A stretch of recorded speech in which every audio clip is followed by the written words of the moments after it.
We good?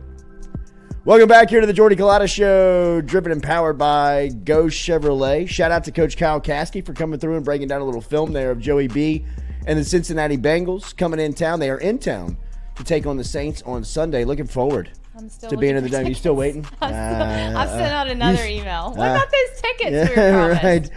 Pretty sure. Does anybody talk to David anymore? Yes, his email address works there anymore. All right, we always love catching up, man. One of my favorites, Jamie Howard. We have talked to him for a long time here since we've been in media. He's been very kind. He hates doing this, I have to say. He does not like talking to the media, and he has been awesome with us. He is a friend and a mentor, and he is here with us on this Friday morning. We catch up with Jamie Howard, who I believe will be in the swamp tomorrow. Jamie, good morning. How are you? Good. How are you guys? Doing good. Tell me we're at the halfway point here of Walker's freshman season. I have watched a football game with you, and you are an absolute nervous wreck the entire time. What has this been like, this experience? Even though he's not logged a lot of reps, he's still down there signaling plays in and a part of the whole process.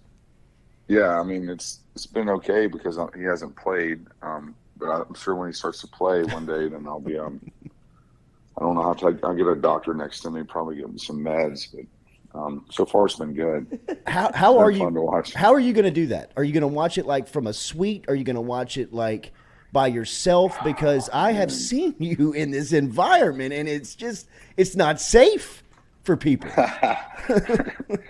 No, I don't know. That's a good question. We're trying to work it out right now.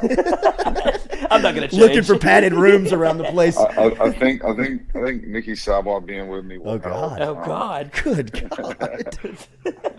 Yeah, get somebody crazier than you to make you seem normal. All right, so Jamie, obviously you watch football different than a lot of us. Sure. Tell me what you've seen up to this point. Just Brian Kelly, the LSU offense, the LSU under new direction. What do you make of it?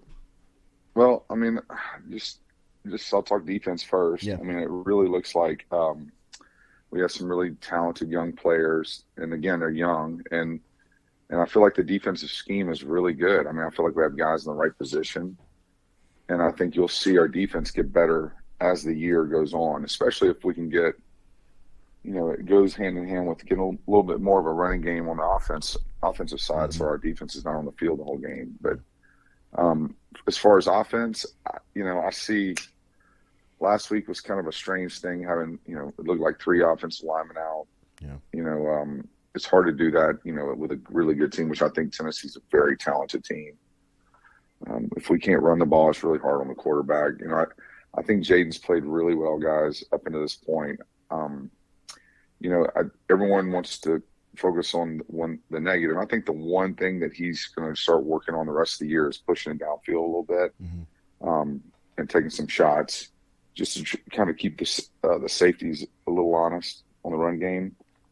But for the most part, I mean, some of his runs are electric, and man, the guy can sling it too. When he pulls the trigger, he can throw it. He ripped a 3rd and 8 last week to Malik on the sideline in the first half. That was it was a laser, man. It was. So you see it, like it's in there. And, like looking back at our, just talking about the game last week, Jamie, I thought it was a little unfair to ask him to like change his personality to completely where you're like, hey man, you got to start throwing the ball down the field as a quarterback, as somebody who's played that position. How do you get to that point? Because you can't just come out in the first quarter and just uncork one, right? I mean, like he's got to work into a rhythm. Yeah, it's got to be a natural thing. You can't force something. And guys, look, let's talk about Jaden. I don't know much about his high school career, or I really didn't follow him too much at Arizona State. But what I see on the field right now is a guy probably in high school that was faster than anyone else on the field. Yep. That could swing it. Didn't have to dump the ball down, because when he got outside the pocket, he didn't. He wasn't a check down Charlie guy for sure. He probably got 10 to 20 yards when he ran the ball. And I don't know how it went at Arizona State, but I would guess that league is probably not as fast as the SEC, and he probably made plays that, he's probably still making, but not as easy now as it was then. So I think there's an adjustment for him too, a little bit, with the speed of some of these defenses he's seeing. Yeah. And I think he will make an adjustment as the year goes on. But you can't just force it and say, "Oh, you need to throw here." It has to make sense to him. And I think as the year goes on each game, I think it will. But last week, I mean, having some of the offensive linemen out, it really showed to me that was the difference in the game last week, and when we how we could have played a little better. The relationship between the quarterback and offensive line, and how unsettling, I guess maybe be the word, of the sixth combination of a group that you'll start tomorrow. That's difficult to find rhythm on an offense when that group is not playing together, right? Yeah, it is. And look, a lot of these guys are young too, which is, it's hard, but for selfishly, as an LSU fan, I think this is great for LSU. I think we're in a great spot. Look at some of the young linemen we have out there, and some of the young linemen haven't played yet. We have some studs coming up, and that's going to be the base of what he's building. This program is that up front, those up front guys. Walker has grown up. Yeah, go ahead. I'm sorry, I didn't mean to cut you off. No, go ahead. He's grown up with obviously with Will and with Emory, and they've become really good friends. How impressed have you been with their play, and assess them from first year guys at this level playing, at an SEC type level? Yeah, I'll first of all just tell you, I think they're both incredible players. They both got potential first round ability. One thing I'll jump on Emory first. He has actually they both do have this level of nastiness that's really fun to watch. And also, they're both so athletic for big guys. Yeah. I mean, if you really watch both their feet, they're incredible. And that's not something you teach. And to me, you can build on that.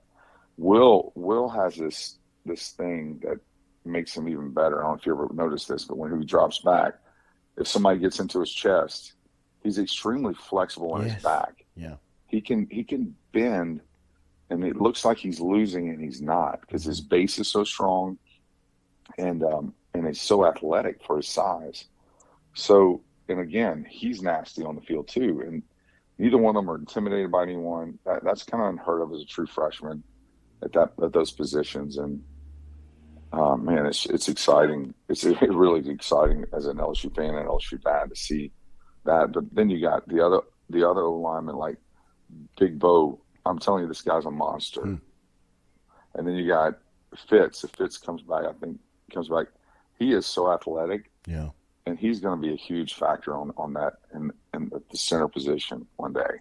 So you have four guys, really kind of unheard of in an LSU offensive lineman class that's got so much potential. And I'm sure I'm leaving somebody out, but those are the names that pop in my head right now. Absolutely. And look, the two that they just signed this year with or committed with Zalance Hurd, and who's my guy down at St. Aug, big boy.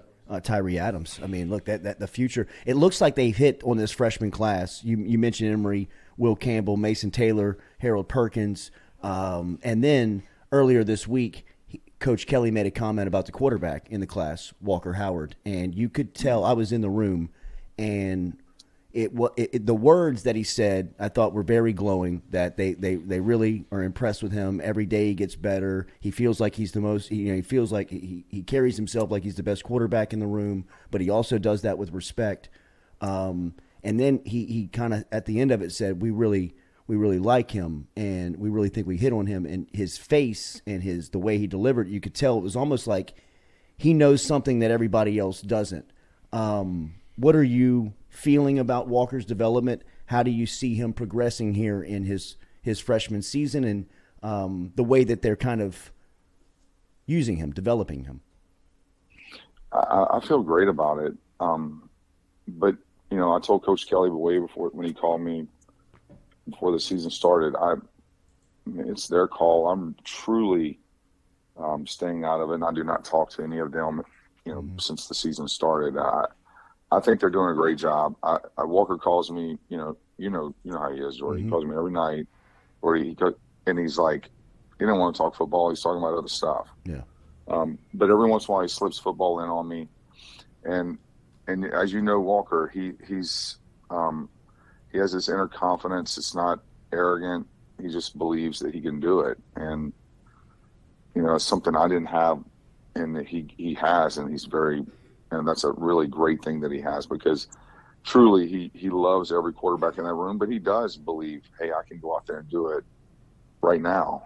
I don't think it's the best thing for him to do it right now, but I am confident that if they put him in, at least he's going to believe, and he's going to make everyone believe around him believe he can do it. Sure. So he's developed. He's so much more mature than he was 6 months ago, and that's what you want. Because I told I always lecture Walker. When I got there, I felt like I could throw any better than anyone else as a true freshman. But what I really didn't realize is I wasn't as good a quarterback as everyone else in the room. Mm-hmm. So I said, learn how to be the best quarterback, not the best thrower. Yeah. And when people talk about y'all around Lafayette, they say that Walker's a better quarterback at his age. You were the better athlete. They didn't know what you were going to be. How good of a quarterback was he? And now that you know the position, what do you think? This is maybe an awkward question to ask his dad, but what's the ceiling on a guy like Walker? I don't know. I've always said the same thing. I think he's because of his makeup mentally and his toughness mentally. He probably doesn't have a ceiling from that aspect. Yeah. It's more his mental makeup is what I love the most about the kid on and off the field. So I think what they're going to get at LSU when he does, or if he does play, is I think the team always rally around Walker. And that's what I always noticed when he was a freshman in high school to a senior in high school. And, that's a very important thing to be as a quarterback, or have as a quarterback. As far as athletic ability, he's sneaky faster than people know. Mm-hmm. And he can really make all the throws. Now that he's healthy, I know he's itching. His thumb's finally healthy, and he's just itching to play like any competitive kid would want to. Sure. Enjoy the game tomorrow. Thank you for a couple of minutes. I know that this is not your favorite thing to do, but we always appreciate the time. I appreciate you, bud. Thank you, man. All right, man. See you. There's Jamie Howard checking in this morning. Dad of Walker Howard, and a great mind to just talk the game with. Obviously was a former LSU quarterback in his own right, and will probably be there tomorrow in the Swamp. I believe he's making the trip. Who was more interesting to watch a game with, Will Wade or Jamie Howard? Jamie Howard by a mile, 1,000 miles. Will Wade watches games on mute. Oh, well, that's bizarre behavior. Does not react to anything other than deep breaths and maybe a clap here or there. There's no Jamie Howard. You're in danger because he's either grabbing you, he's either throwing something. He could be, turning something over. We got to get him in the watch room. Table over? Easily. Flipping a chair. table? Or just like a you know the type of person. I know it's my brother. You see the person that I'm speaking of. This is my brother watching the game with. That's Chris Boyce watching it. Absolutely. Exactly. That's exactly who that is. But his son's the quarterback, right? You know what I mean? Yeah, so it's a little different. Man, which is an incredible. It's an incredible 3.5 hour experience. He is he's probably gonna be gassed after. No doubt. It's as if he's played the game, and good one, boys. He's watching the game tomorrow like that. He's just that's who he is. When Walker is the quarterback of LSU, I really do believe that it'll probably get to a point where he will stop going to the games. Really? He will probably watch the game. I think he's got an apartment near campus that he uses when he comes in for the games because he lives in Lafayette. You know what I mean? He'll probably just stay at that apartment and keep, watch the game from the balcony. Yeah. He probably wouldn't even look at it. He'll probably just scream out into the open air. You know what I mean? I mean, if you thought Jimmy Burrows shooting a casual horns down, no, I mean, imagine them getting Jamie, whatever, Walker's the starter, and the ESPN finds him on the camera and be like, oh, that's his dad. Oh, like, Lord. cut away, never mean, mind. If LSU plays Texas in a couple of years and like Archie and the crew are sitting there with their headsets on, with the antenna up watching the game, and then they got the opposing shot of Howard like some suite, the glass will be broken. You know what I mean? Rocking Like, the table. It is. It's an experience, man. I can't say that I would do it any differently though, right? Because I get it. I mean, I sit there and I can't.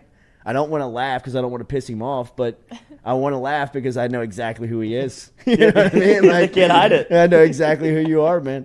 Daily, we're brought to you by Barker Brothers Plumbing and Works. Get in touch with Jude Barker and our crew over there at Barker Brothers Plumbing and Works. They are number one and a number two business. They've got no social media. They don't even have a website. You got to call them to get in touch with them. And when you dial this number, it goes straight to the president's pocket. It goes straight to Jude Barker, 225-776-2431. 225-776-2431. Mention the show. Save yourself 15%. They can help you out with any of your residential or commercial plumbing needs that you may need. They can also help you out with any type of addition that you may be thinking about, as they've got some experienced carpenters on staff over there at Barker Brothers Plumbing and Works. Number one and the number two business, 225-776-2431. Mention the show, save 15%. Nathan Velasquez, 25 minutes from now. The Carpool Queen is here. The second hour when we come back, Jordy Culotta Show, driven and powered by Go Chevrolet.